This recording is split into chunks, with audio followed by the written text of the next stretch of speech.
देखिए आदरणीय श्रोतागण, आयुर्वेद के संदर्भ में विलक्षण जानकारी आपके साथ साझा करते रहते हैं।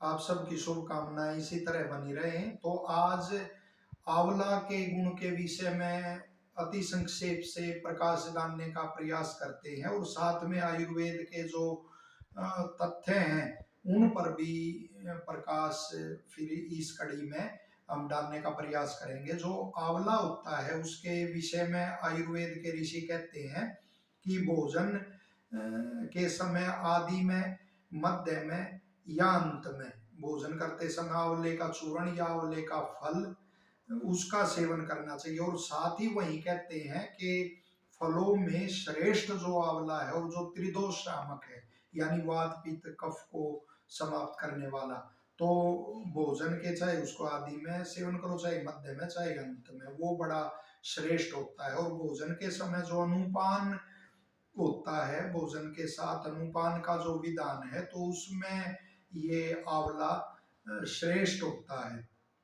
और इसको रसायन भी कहा गया है, यानी आयु को बढ़ाने वाला यह होता है। और इस कड़ी में देखिए मुरब्बा का बड़ा प्रचलन है। तो और आंवला का समय भी अब पीछे कुछ दिन से वो चला रहा है, महीना से पहले। तो परिपक्व, पुष्ट और ताजा आंवला इस समय मिलता है, तो उस रूप में आप इसका प्रयोग कर सकते हैं। लेकिन उसमें सावधानी आप रखें, क्योंकि मैंने स्वयं देखा एक दुकान से एक भाई आंवला का मुरब्बा खरीद रहा, और जो दुकान का सेवक था तो उसने पीपा में आंवला जो रखा हुआ था, उसी आंवला का मुरब्बा उसी में हाथ डाला और वो निकाल कर और उसमें पॉलीथीन में पैक करके उसको दे दिया। इससे लाभ के स्थान पे हानि ही होती है। अतः स्वच्छता से इसका संग्रह है आप करें। और जैसे बनाते समय इसको पानी में जब उबालते हैं तो पीला रंग इसका हो जाता है। 2-3 मिनट ही उबाल आने के बाद 2-3 मिनट ही वो उबालना पड़ता है। फिर इसको 10-20 मिनट उतार कर छिद्र करके और चाशनी में जब इसको पका जाता है जैसे हमने बनाया, वो तो पूरी विधि थोड़ा लंबा हो जाएगा। तो चाशनी उस समय देखो शहद के समान हो जाती है, और ये फिर आंवला बादामी रंग की आभा लेता है, तो समझ लो वो तैयार है। और साथ ही ये बनाते हुए यदि पीतल का जो बर्तन होता है, कलई किया हुआ, उसका प्रयोग किया जाए वो तो श्रेष्ठ होता है। अब तो वो इस रूप में कलई करने वाले ही नहीं उपलब्ध होते, बड़ा कम प्रचलन उनका हो गया। कांसा का बर्तन में ऋषियों ने पात्र के गुणों पे भी प्रकाश डाला है।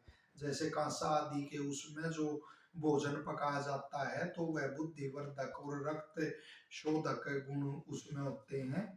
और संग्रह है जैसे इसका उसमें किया गया। फिर कांच के बर्तन में, तो कांच के पात्र के भी गुण उसमें लिखे हुए हैं कि शोथ को और कामला, पांडु को और प्रमेय को नष्ट करने वाला यह होता है। तो द्रव्य का जो पानक होते हैं, ऋषियों ने कहा पानक आदि का संग्रह कांच के पात्र में ही करना चाहिए। जैसे पहले च्यवनप्राश है, अरिष्ट है, तो इनका कांच के पात्र में ही संग्रह इनका करते थे। लेकिन धीरे धीरे व्यवसायीकरण जब हुआ तो ट्रांसपोर्ट की सुविधा के कभी ये टूट ना जाए, दूर दूर तक इनको भेजने लगे, तो उसमें फिर प्लास्टिक में उनका संग्रह होने लगा। जो वो गुण उसमें होना चाहिए, फिर वो गुण उसमें नहीं होता। और पहले भी हमने यह बनाया, और इसी तरह अब जैसे पात्र बड़ा नहीं था, 2 बार बना के ये संग्रह है इसमें है। अब इसका संग्रह वो दूसरे पात्र में हम करेंगे।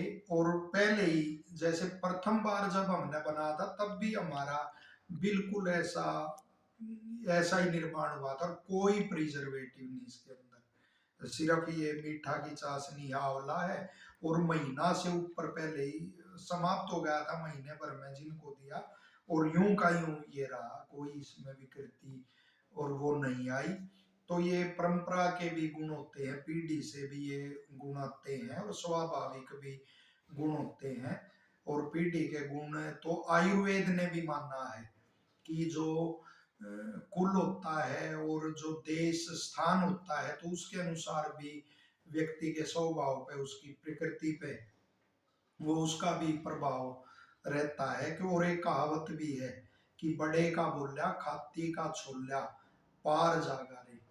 तो जो वैद्यक पीढ़ी दर पीढ़ी और एक स्वयं के संस्कार होते हैं तो वो देखिए, और श्रद्धा साथ में होती है तो वो फिर बड़ा अच्छा औषधि का निर्माण या ऐसे कोई द्रव्य का कोई निर्माण किया गया है, किसी उसका कोई उसका रूप दिया गया है द्रव्य को, तो वो बड़ा स्वाभाविक होता है।